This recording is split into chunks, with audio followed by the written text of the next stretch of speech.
And this is kind of what that will look like. So obviously there are some things like time, the non-renewable resource. They've found out in September, if they've wanted to go reserves, that they've gotten that. And they'll also have to, at this point, find 3 vacancies. So they need to at least express 3 jobs that they're interested in. And this is kind of the beginning of this unit search, kind of position search. How does a cadet end up going reserves and in this position? Well, it could be a few things. One, they might have signed a contract that says that they are locked into the Guard reserve duty. That might have been the result of a scholarship. They may have been in the reserves beforehand and they want to stay reserves. But at this point, they need to find one of the top 3 jobs that they want in the Army Reserve.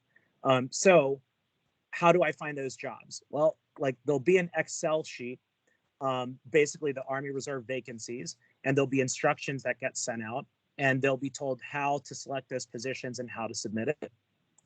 There's something called a Vacancy Hold Report. That's essentially the reservation for the job that student wants. So for example, if we go back in time, maybe just 2 to 3 years ago, if Major Dill was a cadet and he wanted a logistics position, that vacancy hold report request is what will actually hold on to that job for them, and also make that job unavailable to other cadets who might be seeking it.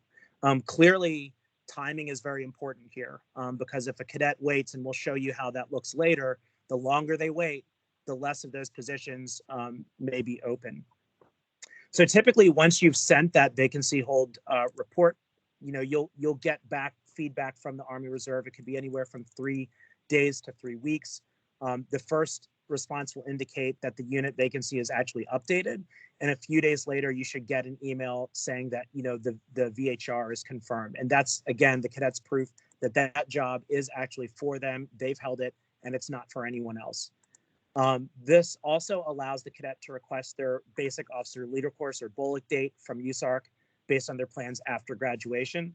And it also becomes part of their commissioning packet, which allows that lieutenant to get orders and officially be employed with the Army Reserve. So that is an ideal process where the person knows they're going reserves. They've picked out 3 jobs that they want. They've been able to reserve that job through a vacancy hold report, and then they get a BOLC date. But as most of us know, not everything is always ideal.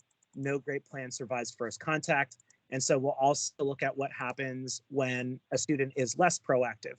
So if a cadet does absolutely nothing, they don't pick any jobs, they don't pick any vacancies. Let's say, for example, I don't know, is there anyone here that, if you wanted MI, for example, and you don't do anything, well, what happens? Okay. Well, if 30 November goes by and you did not submit a vacancy request and you did not express an interest in an MI position, chances are there won't be enough time to get you through the clearance process necessary to fill that position. So definitely if somebody wants a position like MI or cyber where there's, a long clearance process, getting that through sooner rather than later will be advantageous to them.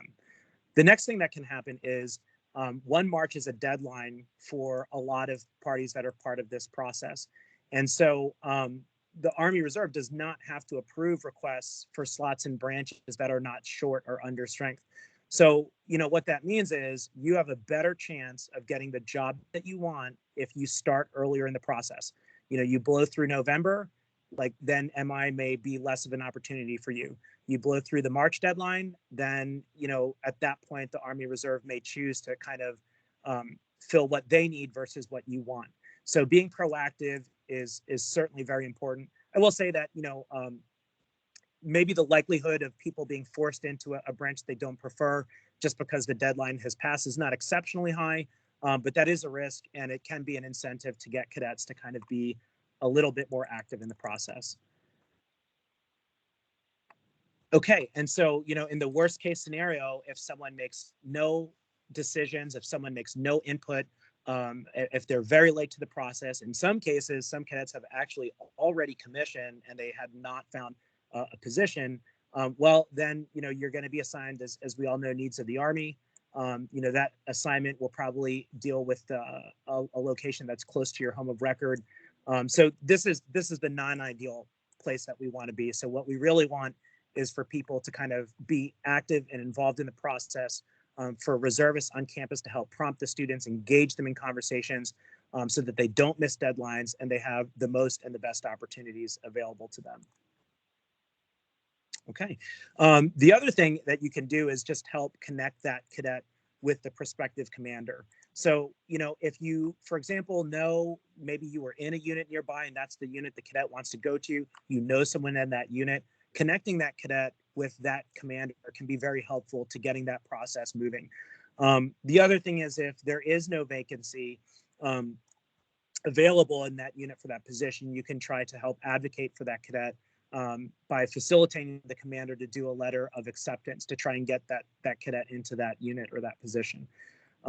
So that's kind of an important part, being an advocate, helping them out, connecting them with the commander is important.